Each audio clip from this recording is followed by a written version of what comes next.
sidee buu qofku ku noqon karaaba isweydiin leh qof dhaqan fiican maadaama ay qiimaha intan leeg diinta iyo dhaqamada bini aadamkaba akhlaaqdu ku leedahay waa maxay waddada loo mari karaa ugu horreyn waxaan leenahay akhlaaqdu qaybi waa fitri waa abuur qaybi waa abuur qaybina waa muktasab waa wax la barto oo tadriib iyo training waa wax tababar loo galo si aad naftaada u dhisho oo qurunka uga dhisho oo aad ka dhigtid qof suuban oo hagaagsan nabiga calayhi salaatu wasalaam wafdi baa u yimi nin ashaj cabdilqays la yidhaahdaa uu la socdo ninka kan wuxuu nebigu ku yidhi calayhi salaatu wasalaam ina fiika la khaslatayni yuxibuhum allah waxaad niyow leeday laba dhaqan oo ilaahay jeceliyey laba dhaqan oo ilaahay jeceliyey wuxuu nebigu ku tilmaamay calayhi salaatu wasalaam riwaayaadku waa kala gedisan yihiin riwaayadda muslim waxay sheegaysaa alxilm waalanaah dulqaad iyo kaadsiinyo hubsiino waxaa tahay qof dulqaad badan oo dulqaadku qofku inaanu wax yari ihaara ku samayn inaanu kicin soomaalidu waa dad soodhaa inta badan waa dad uu aad ugu yar yahay dulqaadka iyo sabirku laakiin nebigu ninkan wuxuu ku ammaanaya inuu yahay qof deggan marka hore oo anaa leh deganaanshiye leh dulqaadna leh riwaayadda imaamu nasaa'i say sheegayso wuxuu ninkii weydiiyey shay-un jubiltu calayhi aw shay-un atakhallaqu ma wax ilaahay igu abuuray baa mise waa dhaqanaan kasbaday ma dhaqanaan yeeshay anigu iyo xirfad ku keenayba mise waa wax ilaahay subxaana wa tacaala igu abuuray nebigu calayhi salaatu wasalaam wuxuu yidhi laa bal jubilta calayh maya labada tan adigu waa sajiya waa abiica ilaahay subxaana wa tacaala kuga abuuray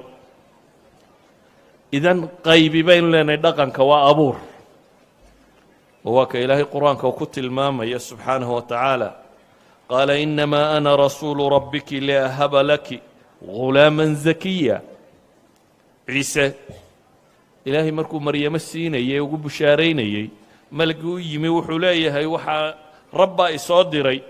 si aan kuugu hibeeyo ghulaaman zakiya ghulaan la tahiray wiil fadiilo oo dhan wata waxay culammadu yidhaahdaan min طabcihi bay ciise ka mid ahayd in sidana ilaahay u abuuray subxaana wa tacaala idan waxaynu leenahay akhlaaqiyaadka qaybi waa abuur oo dee waynu kala cadho badannay hebel qofna waxaa laga yaabaa inuu marka laba eray la yidhaahdaba kaco qofna inuu degan yahay oo uu dul qaato waa kala sabir badannay waa kala abuurkeenna hore laakiin haddana waxay leeyihin culammadu qofka bini aadamkaa inta la tababaro ayaa la gaadhsiin karaa inuu dulqaad yeesho inuu cadhadiisu degto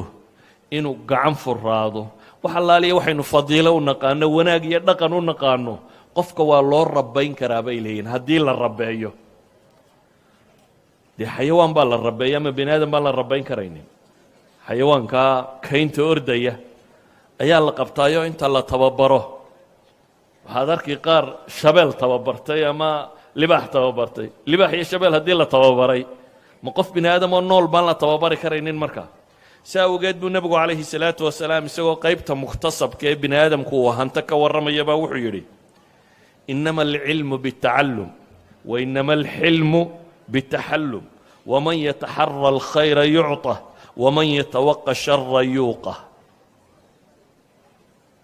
yuwaqah nebigu calayhi salaatu wasalaam xadiidkaa daarqutni warinayo sheekh alalbaanina xasan ku tilmaamay wuxuu leeyahy cilmigu barashu ku yimaada ambiyadaa waxyigu ku soo dega mooyaane dadka inta kale waxbay barteen waxaa khabiir la sheegayo caalim la sheegayo waa qof wakti iyo juhdi geliyey idan cilmigu barasha ku yimaadaa buu nebigu leeyahy wuxuu kaloo nebigu leeyahy dulqaadkuna dulqaad barashu isna ku yimaada oo qofka bini aadamka ahi waa la gaadhsiin karaa xad uu dul qaato laakiin wuxuu u baahan yahay ciddii riyaadada nafsiga ah tababarka iyo tadriibkaa dhabta ah siin lahayd sida jidhkaagaba loo tababaro qofka cayaartooga ah halkaa inta bannaanka loo saaraa baa la baraa jidhkiisa inuu flexible noqdo, inuu murqaya yeesho, inuu ka noqdo. qof bini aadama baa midna qaarka sare loo weynayn karaa, midna qaarka hoose loo weynayn karaa, waayo waa qofba sida loo tababaray. kuwan feertama waa aragteen, garbaha iyo tuurta iyo labada gacmood intaasaa weyn, mijaha kuwaygoo kaleu leeyahy, yacni maaha qof xoogan maaha. sidaa awgeed waa kuwan long tenniska cayaara, xataa labadiisa gacmood baa kala weyn, tuu ku cayaaraa weyn, ka guranna bidixdaa weyn, ka midigtaana midigtaa ka weyn gacantiisa, waayo tani exercise ka badan bay heshay ta kale intay helayso. si awgeed qofka bini aadamkaa jidhkiisa waa la tababari karaa, waxaa la mida naftiisana waa la tababari karaa. sidaa jidhkiisa riyaada loogu sameeyey ayaa riyaada nafsiya loo samayn karaa, oo qofka la bari karaa inuu dul qaato, inuu hadal fiican ku hadlo, inuu dhaqan wanaagsan yeesho, inuu cadhadiisa qarsan karo, inuu wax bixin karo, inuu dadka ixtiraami karo, inuu waayeelka tawqiirin karo. waana waxa loo furtaba dee madaaristan iyo iskuulladan iyo dowladuhu waxay wasaaradka dhan u samaystay waa kan. innagu waxaynu haysanaa meelaha la tago in muxuu cilmi soo bartaa la isweydiiya, waxa ka fiican inaad tidhaha muxuu dhaqan barta, ilmuhu muxuu isbeddel samaynaya. si awgeed buu nebigu wuxuu leeyahay xilmigu iyo dulqaadku waa wax la barto. war ninkii khayr raadiya waa la siin buu nebigu leeyahy calayhi salaatu wasalaam, ninkii shar ka dhowrsadana waa laga dhowri buu nebigu leeyahy calayhi salaatu wasalaam. walidaalik buu nebigu wuxuu tilmaamayaa xoog badnidu ma aha inaad qofka legdi karto, ee xoog badnid buu nebigu yidhi waa qofka naftiisa hanta markuu cadhoodo. bini aadam aan cadhooni ma jiro, bini aadam aan hoosta ka guban marka erayada qaar ama waxyaaba qaar lagu sameeyaa aanay dhibini ma jirto. laakiin waxaa lagu kala gedisan yahay jawaabta aad qaadanayso. marka lagaa cadhaysiiyo, miyaad cadhadaada xejin oo si qof miyir qabaad u hadli, mise waad waalan oo waad burqan oo afkaad furan? soomaalidu intuu waxuu doono dhil iyo dherigaba jabayaa buu yidhaha waan cadhooday. dee lama waasho haddaad cadhooto. waxay haddaad cadhooto inaad isku daydo inaad cadhadaada kontrooli kartid, inaad naftaada xejin kartid. si awgeed buu nebigu wuxuu leeyahay xoog badnidu ma aha muuqaalkan sare iyo jidhka xooggane, xoog badnidu waa qofka naftiisa kontrooli kara, xejin kara. nin saxaabiyaa nebiga u yimi oo wuxuu ku yidhi ilaahay rasuulkiisiiyo calayhi salaatu wasalaam, ila tali awsini. nebigu wuxuu ku yidhi laa taqdab, ha cadhoon. markaasuu faradada miraaran, waa ku celceliyey ila talidii. xadiidka bukhaari warinaya. nebigu calayhi salaatu wasalaam uma dhaafin laa taqdab. markuu yidhaahda ila taliba ha cadhoon buu ku yidhi. waxaa ka muuqata ninka kan inuu nin xiddo kulul ahaa, nin sharaarad yaro loo kale, laakiin waxaa la siinayaa daawada isaga u cuntanta. nebiga calayhi salaatu wasalaam axaadiistiisa waxaad arki doontaa mid le ila tali oo waxu sheegayo, mid kale oo wax weydiinayo waxu sheegayo. macnaheedu maaha inay axaadiistan iskhilaafsayin, macnaheedu waxa weeyaan nebigu tabiib buu ahaa calayhi salaatu wasalaam, dadkan dawaynaya. bulsho uu yaqaanaybu wuxuu dawaynayaa xanuunada ay qabaan, waxa ay hayaan. qof aad ku og tahay inuu sharaaro kululiyey hadduu ku yidhaahda ila tali, dee talada ugu fiicane la siiyaa waxa weeya waa niyow deg, ha cadhoon. ha cadhoon marka la leeyahay ma waxa weeyaan dhiiggaagu yuu karin oo cadhaha dareemin. qof bini aadam aan cadho dareemini ma jiro. qof bini aadam aan cadho dareemin marka la kiciyaa ma jiro. laakiin waa maxay? waxa weeyaan waa naftaada tababaroo waxaad ku tababartaa inaad gaadho walkaadimiina alghayd. ilaahay qaar buu wuxuu ku tilmaamayaa kuwa af xidhaya cadhadooda, kuwa kadmi ku samaynaya ama xidhaya cadhadooda. si awgeed ba xadiidkii inoo tilmaamaya wainama alxilmu bitaxallum, dulqaadku inuu yahay wax la barto. haddaba waxaynu leenahay waxa la yidhaahdaa akhlaaqdu qaybina waa dabeecad ilaahay kugu abuuray. waa kala deeqsisanay. dadka badh baa ilaahay u dhaliyey inaanu adduunku qalbigoodaba degine gacantooda ay furaato. laakiin haddaad qof muslim oo dhab tahay waad baran kartaa in gacantaadu furaato. gacan furnidu maaha markaad xoolo badan hesho inaad wax bixiso. waxa yar baa wax laga bixiyaa. qofka waxa yar wax ka bixin karaa, waxa badanna wax ka bixin karaa. waa wax la baran karo. inaad xilmi yeelato waa wax la baran karo, inaad dadka ixtiraamto waa wax la baran karo. weliba schooling systemku iyo malcaamadaha iyo madaaristu marka aan afkaartani bislaanin innaga waxaynu dadka barraa markaa waxa weeyaan cabsi. macallinku markuu soo galo yararku inay sidii jiir la qabtay iswada taagaanuun isnabaan, markuu baxana inay buuqaan, waayo wuu baqayee muu baranin in la deganaado. maad u tababarin qofkani inuu deganaanshiiyo heli karo, maad u tababarin qofkani si xasiloon inuu u socdo, ee waxaad u tababartay ushaa markuu arko iyo markuu adiga ku arkaba inuu istaago, markaad adigu baxdana inuu wixii doono sameeyo. idan cabsidu maaha wax bini aadamka lagu tababaro. bini aadamka waa la train gareeyaa, si kale wax loo baraa. si awgeed waxaynu leenahay akhlaaqdu wax la barto iyo wax abuuraba way leedahay. ta abuurkaana waa la sii xoojin karaa. meelaha aad hanjafka ka gaaban tahayna waa lagu kamili karaa ama waa lagu dheerayn karaa. waxaanad ogsoonaataa, waxay dhahdaan culammadu iyagoo aayad qur-aana deliishanaya, aadanuhu laba ceebood buu leeyahay bay yidhaahdaan, ama laba cawro. laba ceebood oo u baahan in la qariyo buu wada leeyahy. labada saw-aba ilaahay sutra buu u sameeyey, wax lagu qariyo. cawra waa cawradan jidhkii aynu naqaano, waxaynu ku qarinnaa dharka, isla markaana waynu isku qurxinnaa. dharka waxaynu u xidhannahay sababo badan, laakiin sababta koowaad waxa weeyaan inaad cawradaada asturto. sababta labaad aynu u xidhannaana waa maxay? waa inaynu isku qurxinno. oo dee cawrada maro kastoo aan isku duuduubna waa qarin lahayd, laakiin waxaad mid gaara u tolatay ee usoo kaakaawadaysay ee saan ugu gashay inay liziina kuu noqoto. haddaba hadday jidhka sare maradu asturto, cawrada hoosena akhlaaqda asturta. qofku hadduu akhlaaq leeyahayna waa asturan yihi. hadday akhlaaqdu kugu yartayna cawradaadaa muuqata. dadka badh baa markuu waddada kaaga soo baxaad sodhanaysa ka weeco. nebigu calayhi salaatu wasalaam qaar buu wuxuu yidhi si fiican u salaamagaasay ku tiri caaisha, sawkii ninkan aad warkaa ka sheegtay bi'sa akhul cashiira buu ku yidhi. markaasuu yidhi waa kuwa sharkooda lagaga nabad galo. yacni dadka badh baad isku dayeysaa the minimum, wakhtiga ugu yar inaad la qaadato, waayo waxaad is leedahay keliya nabadgeli maysid haddaad wakhti badan la sii joogto. sidaa awgeed qof kastoo inaga midi subaxii markaad toosto waad wejigaad dhaqataa, afkaad cadayataa, waad isnadiifisaa. haddaad nin qolada sare ah tahay waad isa sii buufbuufisaa. waxaasoo dhan waxaad u samaynaysaa aadamahaad u tegaysaa inaanu ama ur aan qurux badnayn kaa helin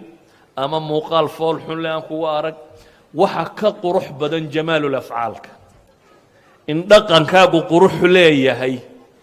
ayaa ka qurux badan marada sare la xidho. taasaa u baahan inaad dadaasho oo aad isku daydo. qof waliba wuu isogaya ceebihiisa, qof aan is aqooni ma jiro. mostly waad isgaranaysaa meelahaad hanjafka ka gaaban tahay. haddaba waxaad u baahan tahay inta aanad cadayga iyo marada iyo cadarka iyo shaambooyada ka fekerin, inaad ka fekerto qalbiga iyo saaad u daahirin lahayd, saaad naftaada uga dhigi lahayd naf rabbaysan. ilaahay wuxuu leeyay yaa bani aadama qad anzalnaa calaykum libaasan yuwaari sawaatikum wariisha wa libaasu taqwa dalika khayr. waa reer nebi aadama waxaan idiin soo dejiyey baa ilaahay leeyahy libaasan yuwaari sawaatikum, maro ama hu aa ku qarin kartaan cawradiinna, iyo wariishan baa ilaahay yidhi,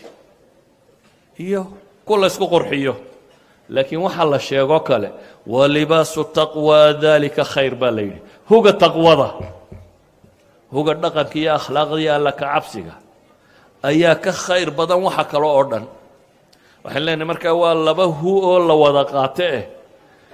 yuu noqon ninkaad muhiimadda siinaysaa kan sare. hooyada, aabbaha, ilmaha maryo fiican ma loo talo, ciiddii maro ma la siiyey, innaga dhammaanteen waxaad mooddaa ka muuqaalku inuu inagu badan yahay dunidan materialistkii aynu nimina dee dadkaba jeebkiisa lacagta ku jirta ku qiimeeya iyo kursiga uu fadhiyo oo humankaba waxaa loo kala fadilaa siday jeebabka lacagtay ku sitaan u kala badan yihiin laakiin lacagtu waa maadaadkan dhulka yaalla ka mid ah insaankaa sayidka ah meesha tan insaannimaduna waxay ku dhammaystirantaa bacda alcaqiida waalcibaada dhaqankaa dhammaystira haayada bay yidhaahdaan markaynu ka nimaadno bacda rida allaah haayada laga leeyahay akhlaaqduna waa buluuqi alkamaali albashari wasacaada taama bay yidhaahdaan waa in qofka la gaadhsiiyo aadamnimada dhammaystiran aadamnimada dhammayska tiran leh waa in qofka la gaadhsiiyo walidalik ba waxaynu tilmaamaynaa nebiyullaahi moxamed calayhi الsalaatu wasalaam min dalaa'ili nubuwatihi waxaa ka mida xusn اlakhlaaq waxyaabay culammadu u deliishadaan nebinimadiisa bal qabla almucjiza dad baa ku rumeeyey dhaqankiisa daraaddeed oo nebigu calayhi الsalaatu wasalaam kamaal bashariya buu lahaa qof dhaqankiisu uu dhammaystiran yahay buu ahaa qof ilaahay taskiya siiyey ilaahay nadiifiyey oo xumo badan ka nadiifiyey buu ahaa saa awgeed waxaynu leenahay gruubkii koowaad ee muslimiinta ee islaama nebinimadiisa waxay u deliishadeen dhaqankiisa khadiija radia allahu canha markuu qaarulxiraa ka yimi ee waxyigii u horreeyey ku soo degay isagoo kurbaysan uu yimi waxay u deliishatay nebinimadiisa iyo dhaqan wanaaggiisa kallaa wallaahi maa yukhziika allahu abadaa bay tidhi ilaahay baan ku dhaartay inaan rabbi weligaa ku hoojinaynin sababtu waa maxay innaka latasilu raxm waxaad ahayd bay leedahay mid qaraabo xidhiidhiya oo qofka culayska ka qaada oo kaan waxaysane macduumkaa wax siiya oo martida soora oo dhiboo yacni waxay sifaynaysaa dhaqankii akhlaaqeeda u lahaa akhlaaqdani bay leedahay waxay tilmaamaysaa qof alla doortay inaad tahay qof xumo ku soo socdaan ma u muuqatid bay ku tilmaamaysaa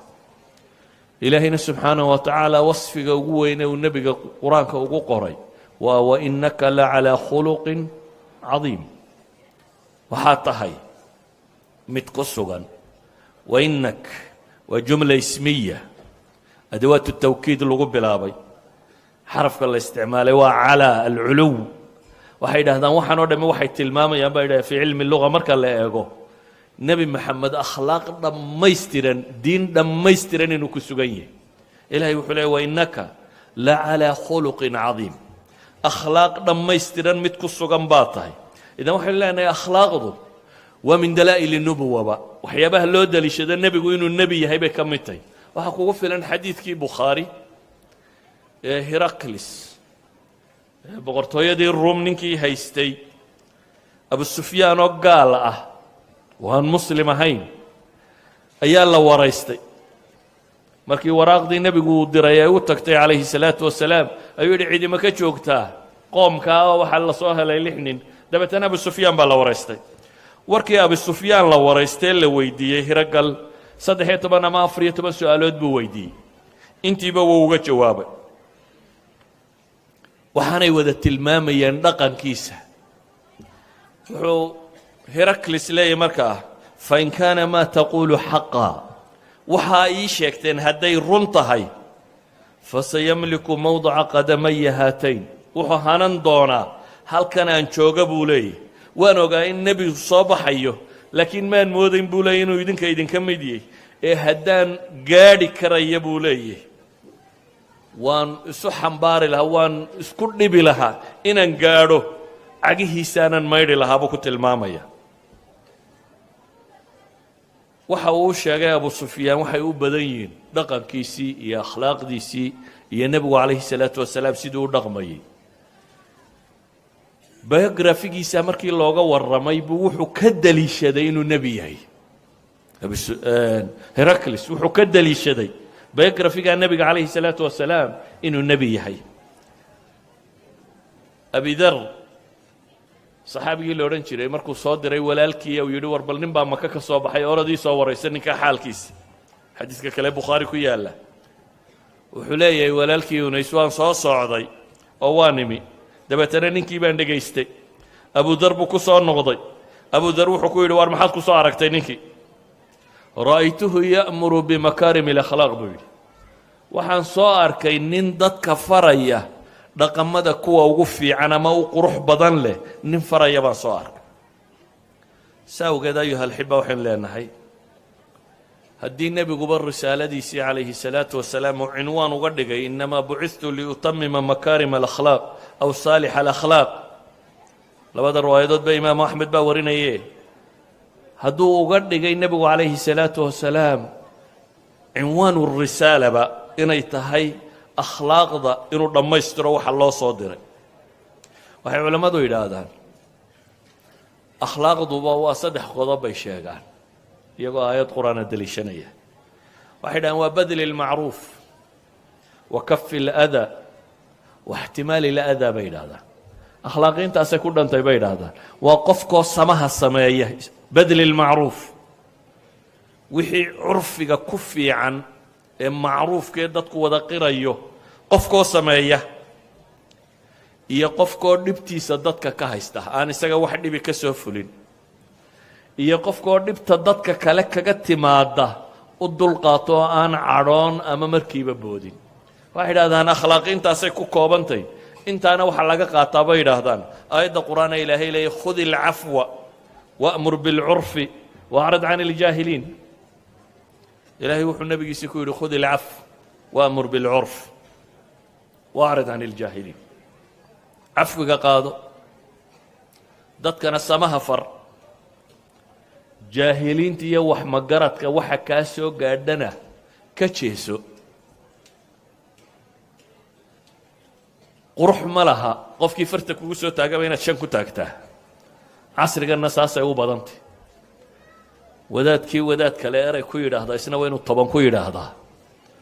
siyaasigii siyaasi kale eray ku yidhaahdaa isna waa inuu 10 ku yidhaahdaa qabiilkii qabiil kale 2 eray ka yidhaahdaa isna waa inuu 5 gabay u tiriyaa wixii noo dhami waxa weeyaan haddii midh la yidhaahdo waa in laeg inaan idhaahdo laakiin nebiyullaahi moxamed calayhi salaatu wasalaam oo rasuulah oo ilaahay waxyi ku soo dejiyey oo kamaalil akhlaaq leh